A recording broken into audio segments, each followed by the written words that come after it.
Dans cet épisode de Histoire Made in France, nous traverserons le Moyen-Âge, époque agitée de l'histoire de France, fin des Carolingiens, départ en croisade, invasion barbare.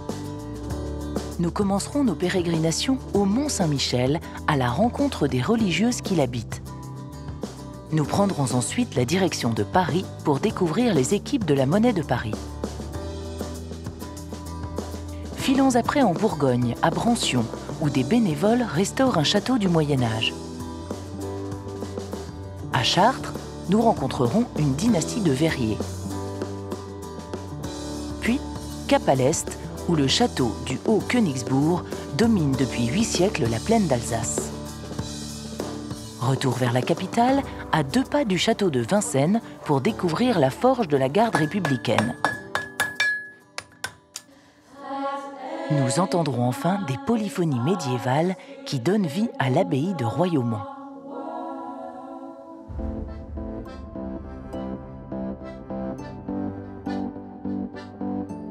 Perdu au milieu de nulle part, entre la Bretagne et la Normandie, entouré par les sables, battu par les vents, voici le Mont Saint-Michel au péril de la mer, comme il est couramment appelé au Moyen-Âge.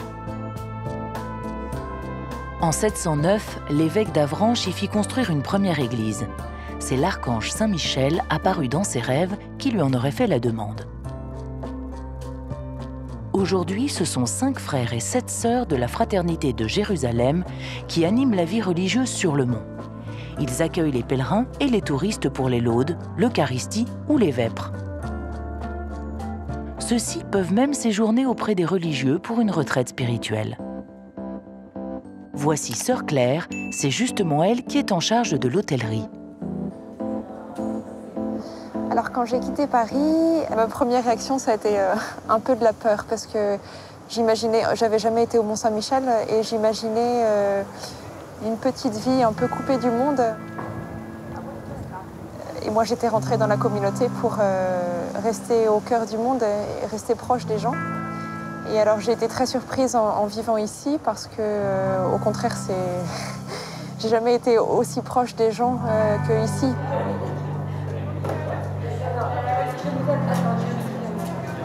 Ici, on est dans un lieu qui est chargé d'histoire.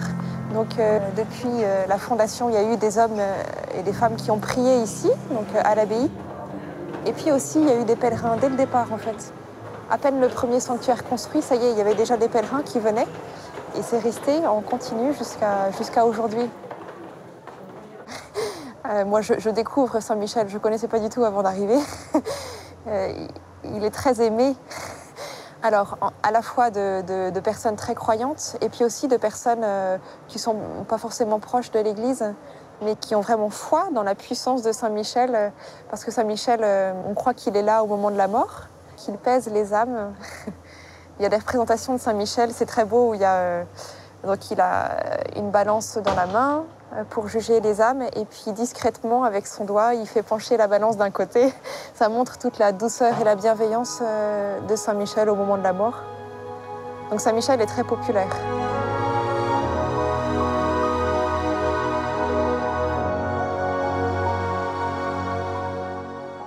On a un regard vraiment de reconnaissance par rapport à toutes les générations de moines qui nous ont précédés. On sent très fort la prière des moines depuis 1966. On se sent aussi tout petit parce que c'est une belle mission que d'être ici et en même temps c'est tout simple. Les moniales ont comme devoir de rester en contact avec le public, de prêcher la bonne parole, mais aussi de travailler. Sœur Anne concilie ses différentes missions en diffusant la prière du jour auprès des 400 000 abonnés du site L'Évangile au quotidien.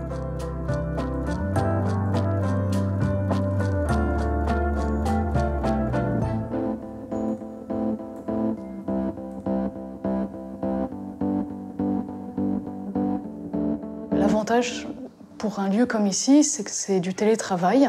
Donc ça nous permet de travailler sans nous déplacer, j'allais dire. Alors ce qui est offert sur ce site, c'est les textes du jour de la liturgie romaine en 11 langues, 16 versions. Donc il y a les calendriers à la fois ordinaires, extraordinaires, maronites, Donc c'est réparti dans le monde entier et ça permet aux personnes vraiment de recevoir la parole de Dieu dans leur boîte mail, donc grâce aux technologies nouvelles. Et puis, alors on parle de la boîte mail, mais c'est aussi les applications mobiles. Donc dans le métro, sur son mobile, on peut recevoir et prier avec les textes du jour. C'est utiliser les moyens modernes, les moyens d'aujourd'hui, pour pouvoir diffuser la parole de Dieu. Aujourd'hui, c'est via le web. Au Moyen-Âge, c'était des transcriptions manuscrites. Et comme au Moyen-Âge, frère Sébastien poursuit la tradition des enluminures dans son atelier au pied du mont. On s'inscrit vraiment dans cette tradition monastique, d'un travail qui est à la fois reposant, qui aide justement à la méditation, à la concentration, qui a un travail aussi au contact de matières végétales, minérales. En fait, dans le monachisme, d'une part, la dimension du travail est importante. Généralement, quand même, on essaie de viser un travail qui favorise l'intériorité, l'intériorisation aussi, et la paix. Les moines avaient de grandes terres, de grandes propriétés agricoles tout autour du mont. Mais après, il y avait quand même un atelier très réputé au Moyen-Âge d'enlumineurs. De fait, on retrouve quelques manuscrits encore qui sont exposés à Avranches, mais une bonne partie quand même des œuvres a disparu dans les tourments de l'histoire, on va dire.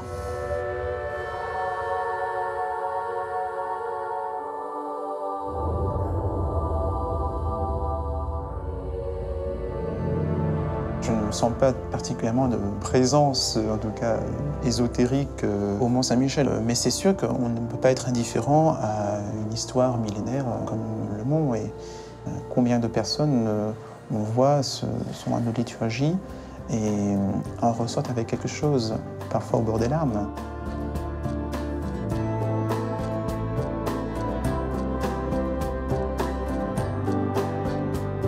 C'est un lieu qui fait lever la tête, qui fait lever le regard vers le ciel. Lorsque les pèlerins arrivent ici, ils lèvent la tête pour regarder la statue de Saint-Michel qui est tout en haut de l'abbatiale. Voilà, ils ont les yeux levés vers le ciel, levés vers le Seigneur, levés vers le Créateur. Vers la fin du IXe siècle, Charles le Chauve céda le Mont-Saint-Michel aux Bretons. À la même époque, il promulgua l'édit de Pitre qui fonda l'ancêtre de la monnaie de Paris. Il réorganisa totalement la monnaie. Les pièces portaient désormais son monogramme et seuls 10 ateliers étaient autorisés à frapper la monnaie, dont l'un est à Paris.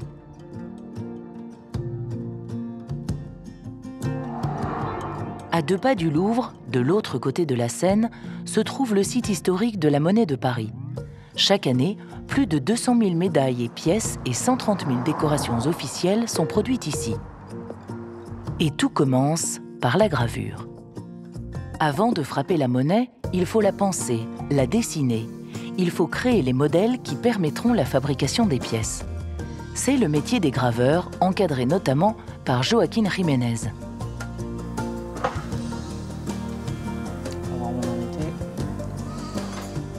Pour Hercule, plus sec un peu les muscles. Il est plus sec. On a une anatomie féminine de chaque côté. Et lui, c'est l'homme au milieu.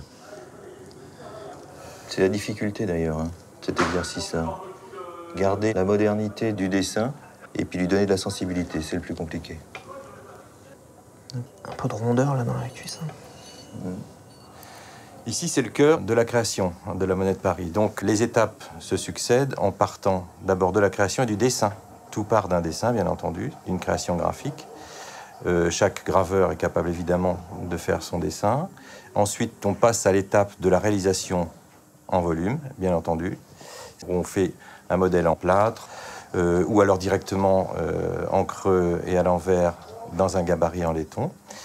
Et ensuite, ces gabarits ou ces résines sont placés sur des toits à réduire. On fait l'outillage.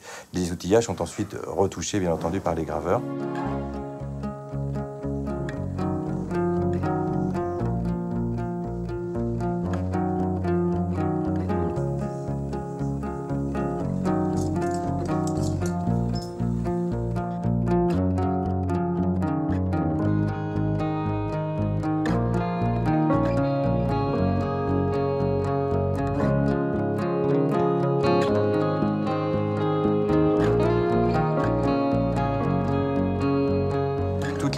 technique de gravure en elle-même, si on regarde d'ailleurs tous les outils utilisés, on se rend compte qu'on a des outils qui n'ont pas changé depuis des siècles. Donc cette technique est restée les mêmes. On essaye de la faire vivre toujours. Bien sûr, les techniques évoluent. L'outil aussi évolue, l'outil se modernise, mais ça reste un outil aussi. Et l'essentiel est quand même de garder les compétences de graveur pur, c'est très important. 250 personnes travaillent à la manufacture du quai de Conty. Des graveurs, des estampeurs, des polisseurs ou des bijoutiers.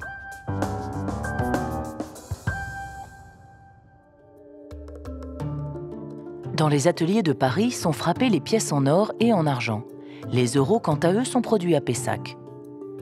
Le monnayeur saisit les flancs vierges et les place dans de puissantes presses.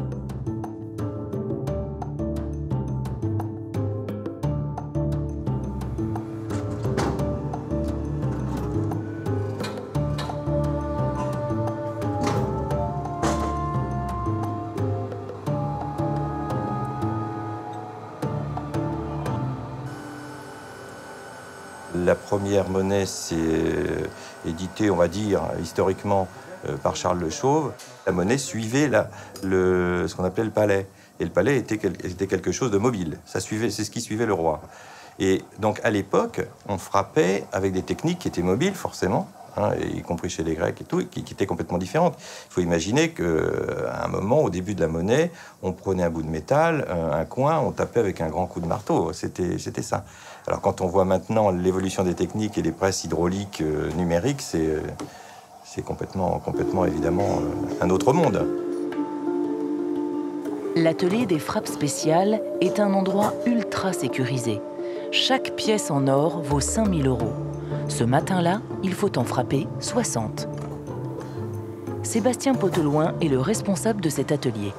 Ça se passe bien? Oui, impeccable. J'ai juste eu 3 petits soucis, là, des petits points. J'ai nettoyé les coins et il n'y a plus rien, c'est bon. Il n'y a pas de problème. Bien vérifier dans le sablage qu'il n'y ait pas d'or, qu'il n'y ait pas de point de brillance. Que la gravure soit parfaitement remontée. On a une pièce parfaite quand elle est exempte de tout défaut. Le poli doit être parfait, il ne doit pas avoir de points, de taches. Le sablé, enfin les remontées de gravure doivent être parfaites, elles ne doivent pas briller. Donc si elles ne brillent pas, c'est que la gravure est remontée complètement. Et la pièce ne doit pas avoir de bavure. Et donc elle doit être à l'image du coin qui l'a frappée.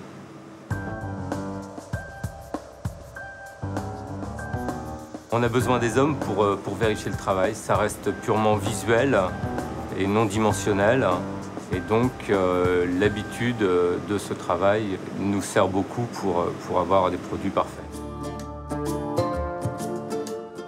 Leur technique est reconnue dans le monde entier.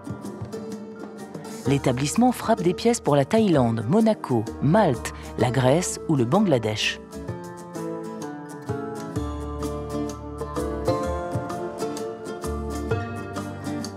Les flancs que l'on utilise sont préparés en amont, donc brillantés, séchés, ils doivent être très propres, surface brillante, pour avoir un rendu le meilleur possible sur la pièce, l'éclat du polyglace et le rendu de toutes les nuances de sablage, de billage. Mais au fait, question à 10 francs, pourquoi les pièces sont-elles rondes? Alors les pièces sont rondes parce que c'est la forme la plus facile à frapper. Le métal se déplace du centre vers l'extérieur, et donc sur toute la périphérie, nous avons la même distance par rapport au centre, et donc c'est le plus simple.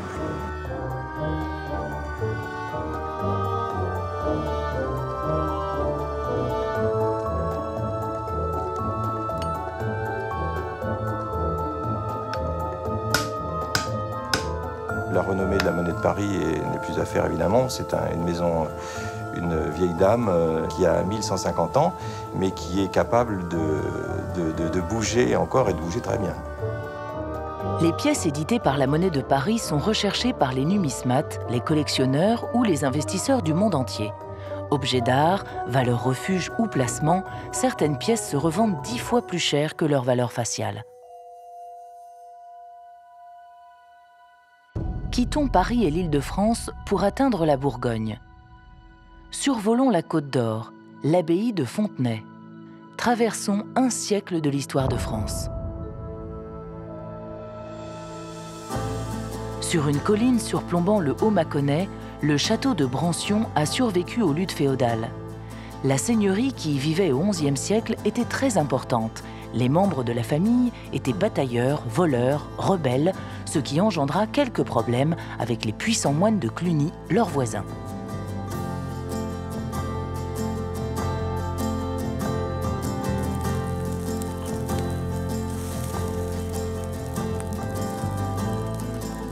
Depuis 40 ans, la mémoire médiévale veille à la préservation du château. De gros travaux de restauration sont entrepris, des week-ends de corvée sont organisés, ainsi que des fouilles archéologiques.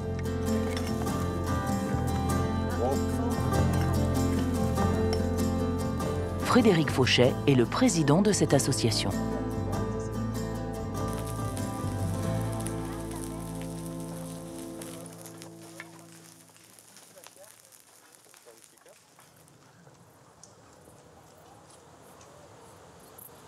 Brancion, c'est une place forte du Moyen-Âge qui s'étale entre le Xe et le XIVe siècle.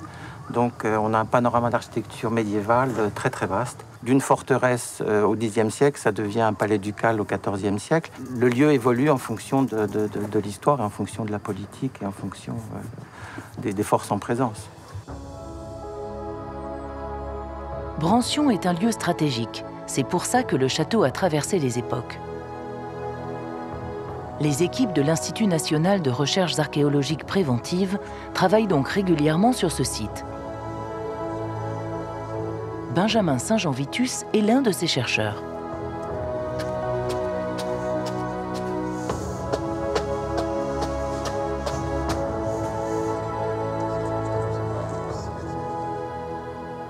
Si je regarde uniquement ce qui est en élévation, c'est-à-dire ce que j'ai autour de moi là, les éléments les plus anciens, c'est ce qu'il y a là derrière, mais en bas du mur. Le moindre mur a plusieurs états, hein. Donc, on va dire que là, on a une base de mur qui est, on va dire, de l'an 1000. Le haut du mur est déjà du XIIe siècle et les murs qui sont autour de moi sont, on va dire, du début du XIVe siècle, vers 1300. Je dis beaucoup « on va dire » parce que tout ça, ce sont des estimations d'après les modes de construction. Et puis aussi d'après la chronologie relative des murs les uns par rapport aux autres. Donc petit à petit, en épluchant les choses, en utilisant des faisceaux de données convergentes, on précise les datations, bien sûr, et à travers les datations, une histoire de l'occupation des lieux. Au XIIe siècle, les seigneurs de Brancion se rachetèrent une bonne conscience et partirent en croisade. Ruiné par ces guerres de religion, le 12e comte de Brancion vend ses terres au duc de Bourgogne en 1259. On pense au départ que c'est un village fortifié avec un château au milieu. Et puis après, il y a une petite séparation qui se fait petit à petit entre le peuple et les gens du château. Et le château se ferme un peu sur lui-même. Peut-être aussi pour consolider ses défenses. Et après, ça devient, au moment de l'époque ducale, ça devient plus ce qu'on appellerait aujourd'hui une préfecture. Donc c'est plus un lieu administratif. Et l'architecture n'est plus défensive, mais décorative pour s'imposer par la qualité de l'architecture et plus simplement par la force des murs et la force de la défense.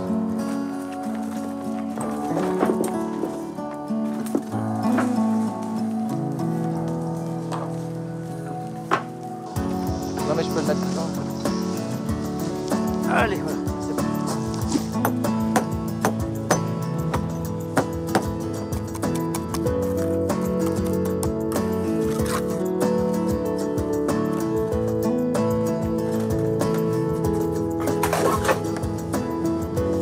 Il y a un savoir-faire qui est complètement conservé. Les ouvriers qui travaillent sur le chantier sont des ouvriers qui savent aussi construire en parpaing, mais ils gardent ce plaisir de construire avec la pierre, de travailler la chaux. Il y a des tailleurs de pierre, il y a des sculpteurs de pierre qui sont de très bonne qualité dans la région. Il faudra d'abord travailler là avant de faire la tranchée proprement dite. On pourra faire ça en plusieurs morceaux. Ah oui, il y a toute une partie qui s'est effondrée là. Oui, qui est d'ailleurs, ça c'est un mur du Xe siècle, maintenant je peux le dire, hein, il est daté, qui s'appuie contre la maçonnerie du 9e. Oui, de toute façon, il faudra revoir un peu.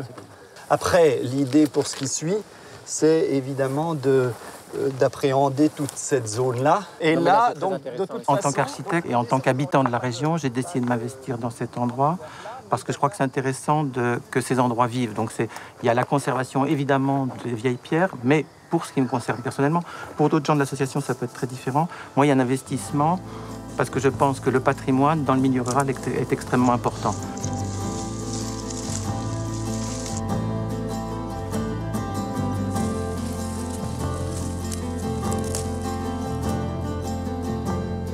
Conserver des pierres pour conserver les pierres, c'est très très bien, mais ce qui est intéressant, c'est qu'il s'y passe des choses. Donc là, il y a des gens qui viennent visiter, on a des expositions, on organise des concerts, c'est un lieu qui vit.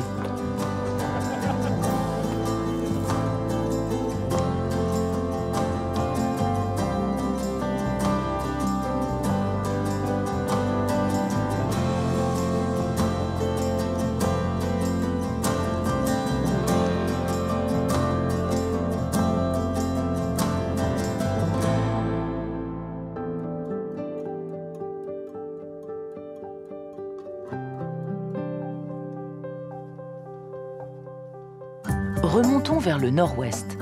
À 350 km de Brancion, en plein cœur de la Beauce, voici Chartres et sa cathédrale.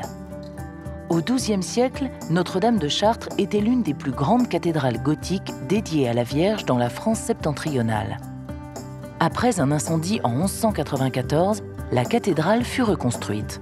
Les travaux durèrent un peu moins de 30 ans. De grandes ouvertures furent réalisées pour installer 2600 mètres carrés de vitraux. Aujourd'hui, l'édifice est mondialement connu. 1 500 000 visiteurs viennent chaque année admirer les verrières d'un bleu presque transparent qu'on appelle bleu de Chartres. La cathédrale rassemble le plus vaste ensemble de vitraux médiévaux au monde. Un patrimoine exceptionnel qu'il faut sans cesse restaurer. De nombreux vitraillistes se sont donc installés dans la région. C'est le cas de la famille Petit. Le père est maître d'art, son fils a pris sa succession.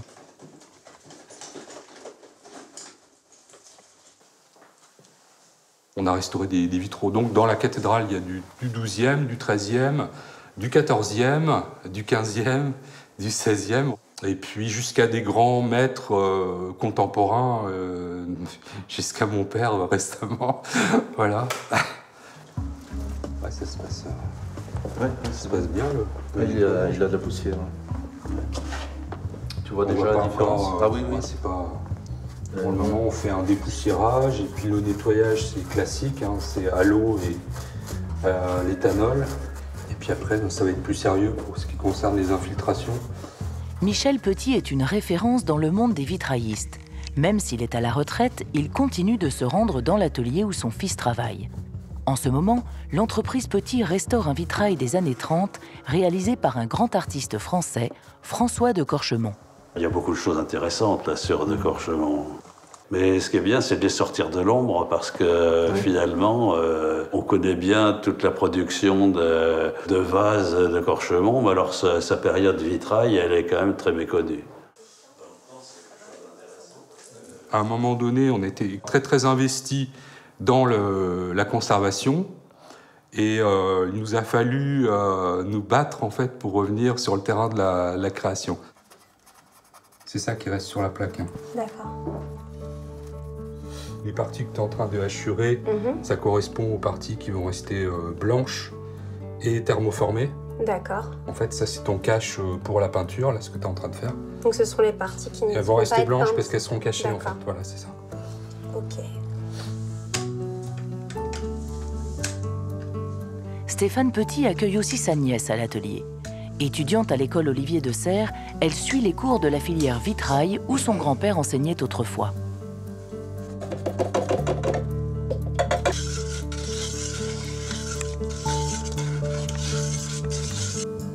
Pendant ses moments libres, Paula rejoint son oncle pour apprendre les nouvelles techniques de peinture sur verre et de thermoformage.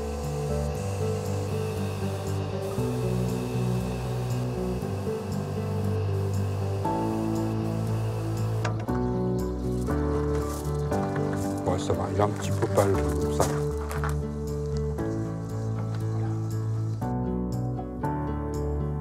J'ai choisi cette formation aussi plus pour le travail du verre et de la transparence plus que pour le côté vitrail en fait. Ce qui m'intéresse, c'est le matériau. J'aimerais travailler le verre, le faire évoluer comme Stéphane a pu le faire ou comme Papy a pu le faire. Mais j'ai pas forcément envie de rester dans le vitrail traditionnel. J'ai envie de maîtriser un maximum de techniques pour pouvoir être libre de faire ce qui me plaît. J'aimerais bien faire du métal, du bois, j'en sais rien. Quelques semaines plus tard, face à Notre-Dame de Paris, revoici la famille Petit qui installe un grand vitrail réalisé dans les années 60 par le grand-père.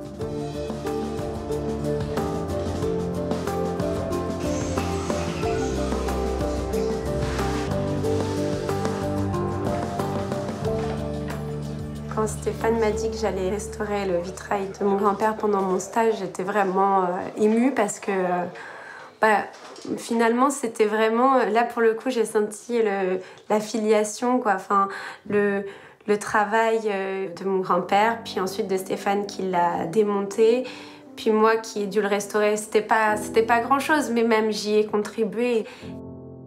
On a relevé les pièces qui étaient cassées, qui nécessitaient une restauration.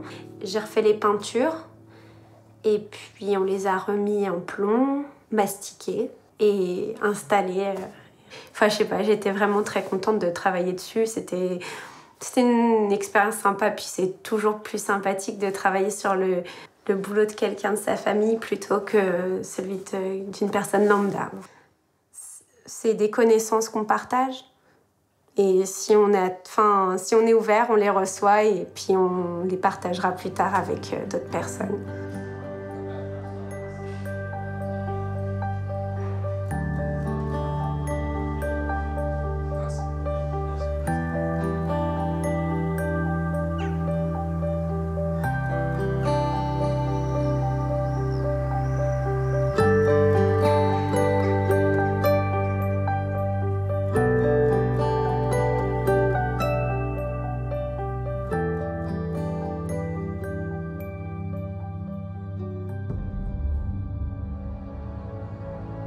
À 500 km de Chartres, dans les Vosges, non loin de la frontière avec l'Allemagne, on peut apercevoir au sommet d'un éperon rocheux le château du Haut-Königsbourg.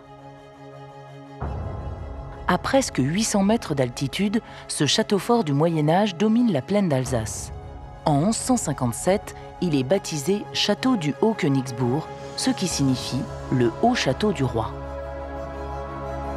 Le château du Haut-Königsbourg appartenait alors à la famille Hohenstaufen. Parmi ses illustres membres, il y a Frédéric Ier dit Barberousse. Il fut empereur du Saint-Empire germanique et partit en croisade avec Philippe Auguste et Richard Cœur de Lion. Aujourd'hui, le château appartient au Conseil général du Bas-Rhin. Gaëlle Fuss en est la directrice adjointe. Ce château a traversé les âges sans trop de heurts. C'est une belle ruine, il y en a plus de 600 en Alsace. C'est un château qui date du XIIe, donc c'est un vrai château du Moyen-Âge, transformé au XVe pour les besoins de l'artillerie. Et puis il a été assiégé au XVIIe et il est resté plus de 200 ans sans que rien ne s'y passe. Ça a été tout d'un coup la propriété des amoureux, des romantiques, des artistes aussi, beaucoup, comme toutes les ruines. C'est propice à l'inspiration.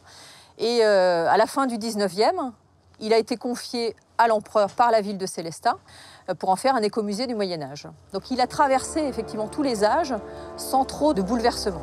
Il est quasi intact en fait. Là, on a l'image d'un château du XVe.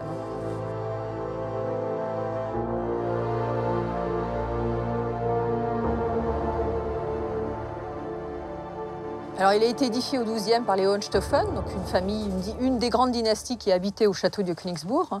Il a été édifié là parce l'endroit était stratégique.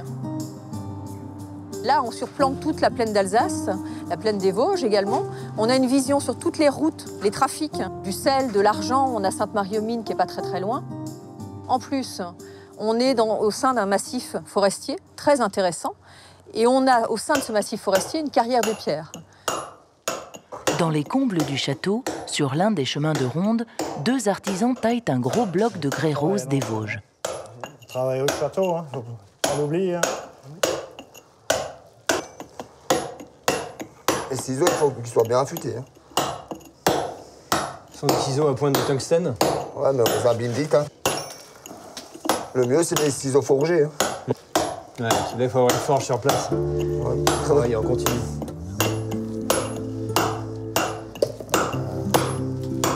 C'est du rocher. Depuis 2009, des travaux de rénovation et de mise aux normes sont menés partout dans le château. Il faut moderniser la forteresse du Moyen-Âge, la préserver des dangers du feu sans la dénaturer. Le chantier de mise aux normes des installations techniques a commencé en 2010. Un établissement recevant du public de 2e catégorie, avec une population énorme, mine de rien, c'est plus de 530 000 visiteurs par an, se doit, à un moment donné, de se mettre aux normes, on va dire, de sécurité, bien évidemment. Donc, on a fait circuler plus de 5 km de colonnes sèches à travers les entrailles du monument, 110 km de câbles électriques à l'intérieur des murs. Tout ça sera totalement invisible et intégré architecturalement. Aux côtés de Gaël, l'architecte du patrimoine, Judicaël de la Soudière. Il est en charge de ce chantier impressionnant depuis 2007. Ah, c'est très joli avec les nouveaux éclairages ici. Oui, hein. ouais, j'aime beaucoup. Ouais. Il met bien en valeur l'ensemble de l'architecture. Notamment l'escalier qu'on ne voit jamais. Exactement, tout à fait, c'est super.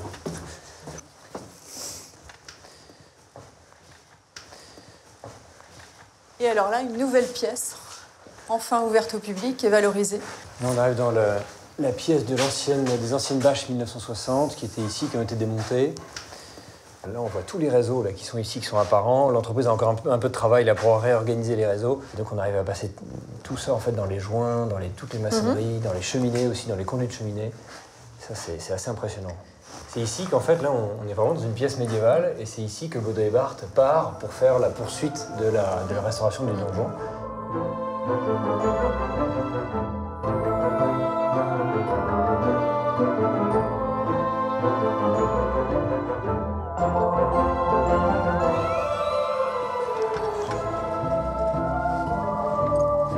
Merci.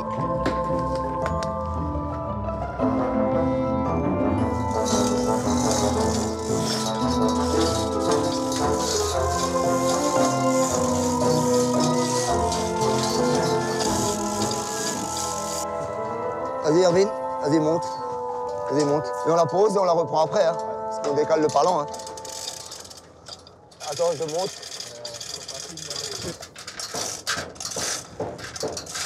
Il n'y a rien de très aisé ici, dès lors où on touche un peu à la technique, parce que le Haut-Königsbourg, c'est 300 marches, c'est un château de 300 mètres de long.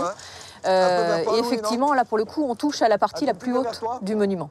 Il faut tout acheminer quasiment à dos d'homme. Alors l'acheminement, par exemple, se déroule en site non occupé, hein, entre 6 et 9 heures du matin, ou entre 18 et 22 heures. Il y a une vie avant que le visiteur n'arrive dans le château.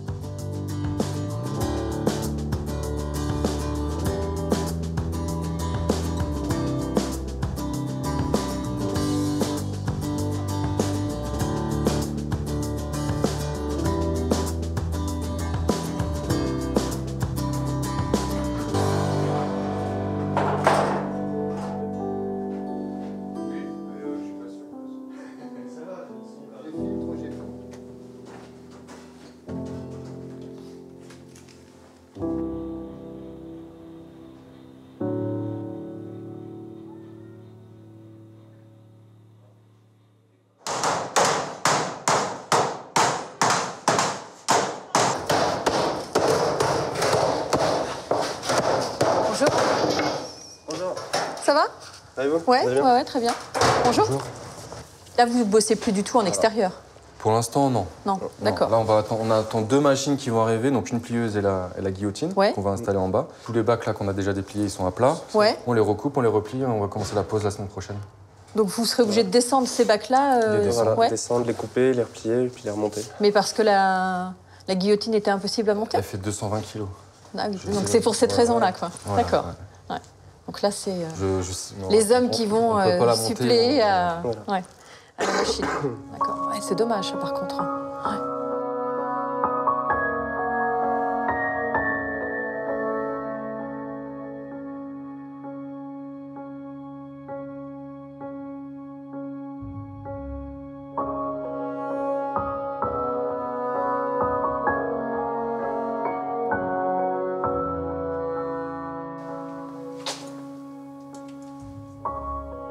Alors, il n'y a pas de fantôme, en tout cas personnellement je n'en ai jamais vu, mais peut-être que je ne suis pas sujet à ce genre de phénomène.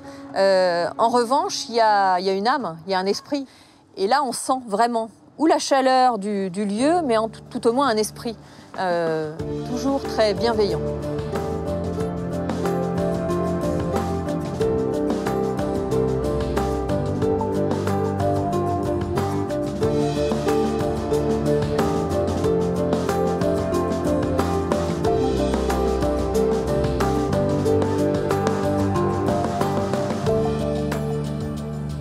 Situé en bordure de Paris, Vincennes dispose d'un magnifique bois et d'un château. Philippe Auguste au XIIe siècle, puis Saint-Louis et Louis XIV séjournèrent dans cette résidence royale. Ils venaient y chasser dans sa grande et giboyeuse forêt.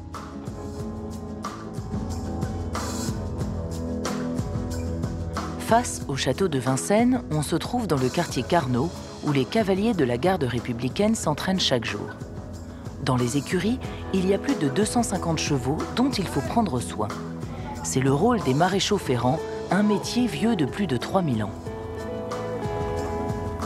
Dès l'époque celte, ceux-ci protégeaient les sabots des chevaux avec des semelles de cuir ou de petits fers. Une technique essentielle pour conquérir de grands territoires ou pour maintenir l'ordre. De tout temps, depuis que le cheval est utilisé en fait, par l'homme, le cheval a eu besoin d'avoir une protection, que ce soit métallique, en cuir, enfin différentes sortes de protections pour pouvoir assurer le travail du cheval. Donc il a fallu protéger ses pieds de façon à pouvoir l'utiliser pour le champ, pour la traction. Allez, voilà. C'est un métier où on travaille essentiellement à l'œil. On a très peu d'unités de mesure pour pouvoir travailler sur un pied de cheval. C'est un pied qui est vivant, tous les pieds sont différents. Les chevaux sont différents aussi, leur morphologie est différente, leur travail va être différent. Donc c'est avec l'expérience qu'on arrive à savoir parer un pied d'aplomb, savoir ajuster un fer au pied du cheval. On dit que pour être un bon maréchal ferrant, il faut entre 10 et 12 ans d'expérience. Romain Wyss est un passionné du monde équestre. Enfant, il prend des cours d'équitation, les chevaux deviennent vite son quotidien. Plus tard, il se forme à la maréchalerie pour finalement intégrer le régiment de la garde républicaine en 2003. On essaie de conserver cette tradition, notamment la forge à 3 marteaux, où on est encore les derniers en France à travailler de cette façon-là. C'est quelque chose qu'on essaie de transmettre.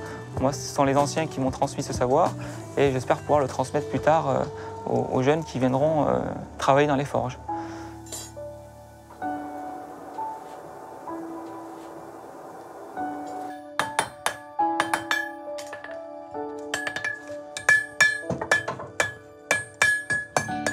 Le forgeur, c'est celui qui carillonne, c'est un petit peu le chef d'orchestre, c'est lui qui va donner le carillon et qui va donner plus ou moins le rythme.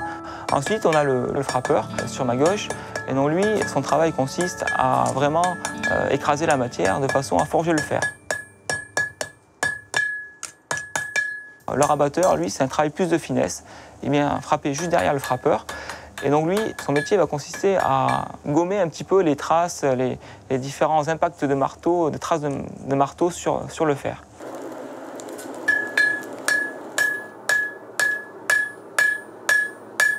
Pendant la forge, on ne parle pas du tout, on communique uniquement au son du marteau. C'est le carillon du marteau qui va donner l'ordre au frappeur et ensuite au rabatteur, et qui va dire s'il faut accélérer, ralentir, ou alors s'il faut stopper le mouvement.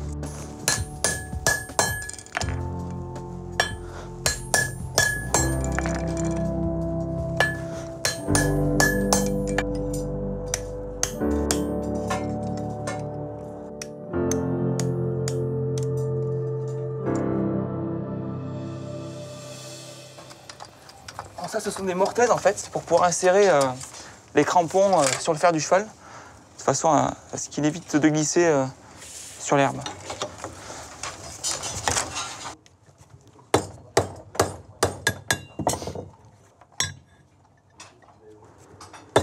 C'est un boulot qui demande beaucoup de précision, parce que l'erreur n'est pas permise, on travaille sur un cheval, donc un être vivant. On ne peut pas se permettre de rendre un cheval boiteux la veille d'une répétition d'escorte ou d'un 14 juillet. Donc c'est à nous de faire en sorte que le cheval soit ferré le mieux possible et qu'il soit le mieux dans ses allures.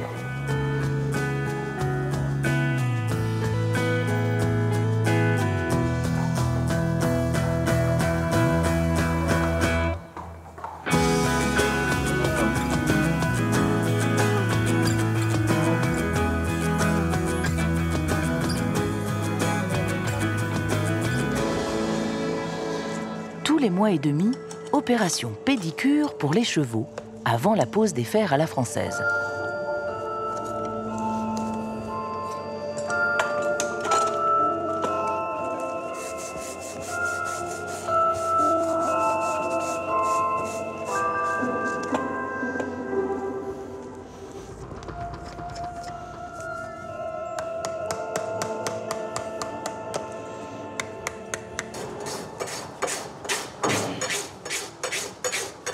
Maintenant, il n'y a plus qu'à y préparer un fer qu'on va porter à chaud.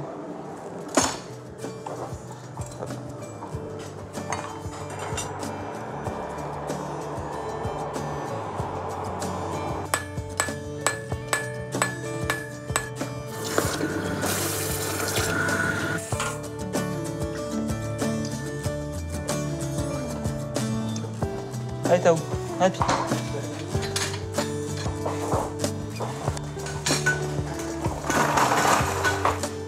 Là, je vais appliquer le fer chaud sur le pied du cheval, de façon à voir si l'empreinte correspond au pied du cheval. De façon à mettre mon fer à la tournure.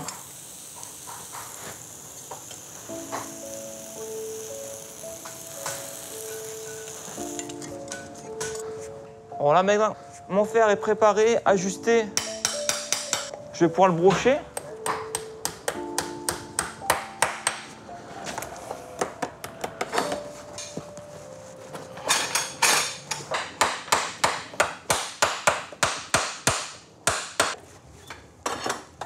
C'est ni plus ni moins qu'un travail de manucure. Effectivement, on a des outils qui sont adaptés pour ça. On a des grosses râpes, on a des gros coupe-ongles, si on peut appeler ça comme ça. Et tous les 45 jours, on fait la petite manucure au cheval. C'est-à-dire qu'on enlève le vieux fer et on lui coupe l'ongle de façon à ce qu'il ait un sabot qui soit propre, équilibré, de façon à pouvoir mettre un nouveau fer.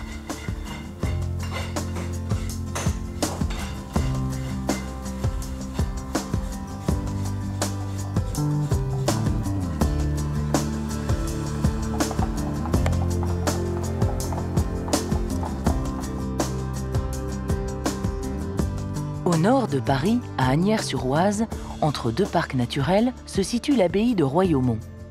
C'est ici que Blanche de Castille et Louis VIII venaient se reposer loin de l'agitation des fêtes de Reims. À la mort du roi, pour respecter ses derniers vœux, son fils Saint-Louis fonde en 1228 l'abbaye de Royaumont.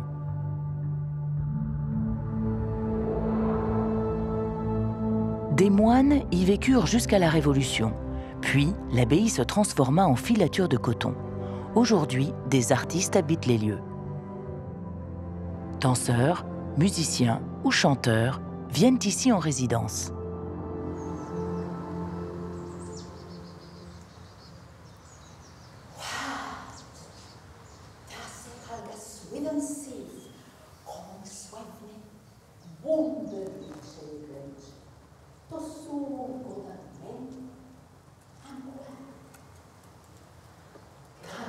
Ces voix énigmatiques appartiennent aux chanteuses de l'ensemble Dialogos, dirigé par Katharina Livjanik.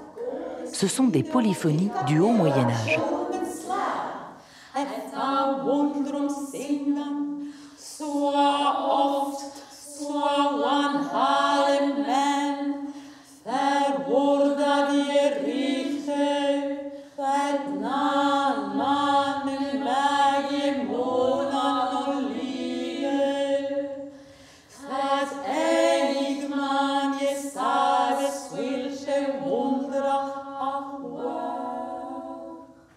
Nous chantons des polyphonies. D'ailleurs, ce sont parmi les plus anciennes polyphonies qui existent dans l'Occident. Ce que nous faisons ici, c'est de retrouver ou réinventer, je dirais presque une musique dont on a peu de témoignages et dont on doit chercher les traces et la reconstituer en essayant de nous nourrir par tout ce qui nous vient du Moyen-Âge, les textes, mais également des lieux aussi merveilleux comme Royaumont.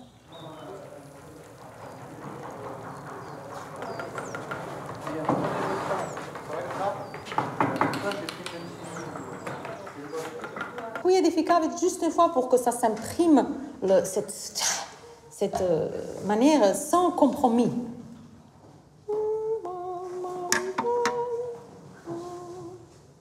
Katharina est docteure en musicologie et chanteuse. C'est l'une des spécialistes mondiales du chant médiéval. Je n'ai pas de musicien dans ma famille. J'ai grandi dans une ville en Croatie, au bord de la mer, qui a beaucoup d'architecture romane. Et j'ai eu la chance de grandir à côté d'une église romane de 9e siècle, dans laquelle il y avait un festival de musique ancienne. Et j'ai entendu ces répertoires enfants. Vraiment, c'est quelque chose où vous reconnaissez quelque chose qui vous attire. Je me rappelle qu'à l'époque, j'appelais ça ma musique.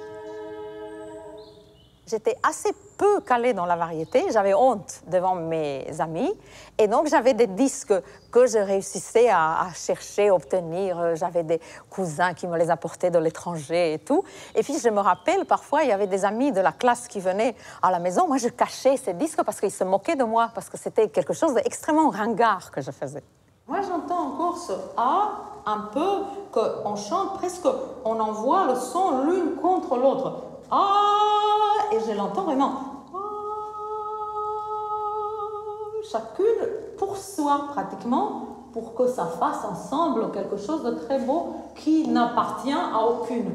Là, on a 4 égaux qui... Et là, ils vont... Et le 5e se fait, mais sans que nous, on... Pensons à... Peut-être un peu plus doux, alors un peu moins fort. Moi, je crois. C'est absolument pas juste, et j'en suis très fière de le dire. Il n'y a aucune possibilité pour nous de trouver une authenticité. Nous ne la cherchons pas. Parce que si je cherchais une authenticité, j'aurais choisi 3 ou 4 hommes à chanter ça, parce que ce répertoire a été chanté par des moines à Winchester qui étaient des hommes. Pendant une semaine, Katharina réunit ses chanteuses pour adapter le Tropaire de Winchester, un ensemble de textes écrits à la fin du Xe siècle.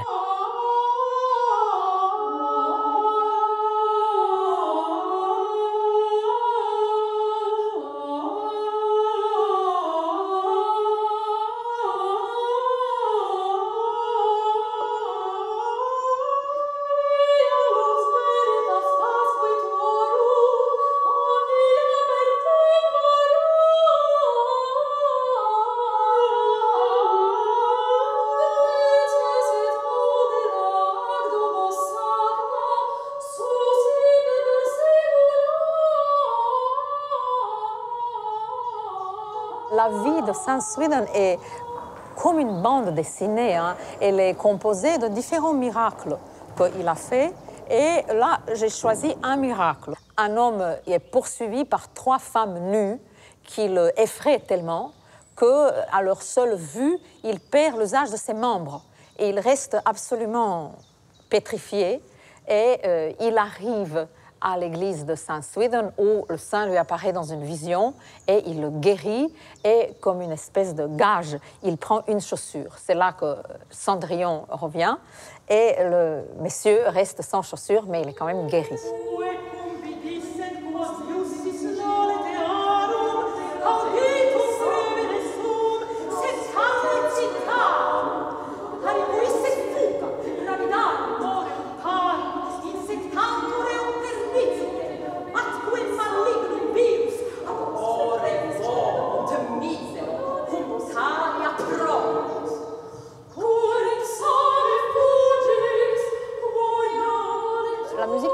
Justement, la musique liturgique, ce qui a été chanté dans les abbayes, le plein chant, le chant grégorien, a eu, je dis parfois, la chance et le malheur d'avoir vécu pendant des siècles et des siècles et des siècles. Et donc, vous avez presque à toutes les époques les compositeurs qui ont toujours écrit en se basant sur des mélodies grégoriennes, par exemple.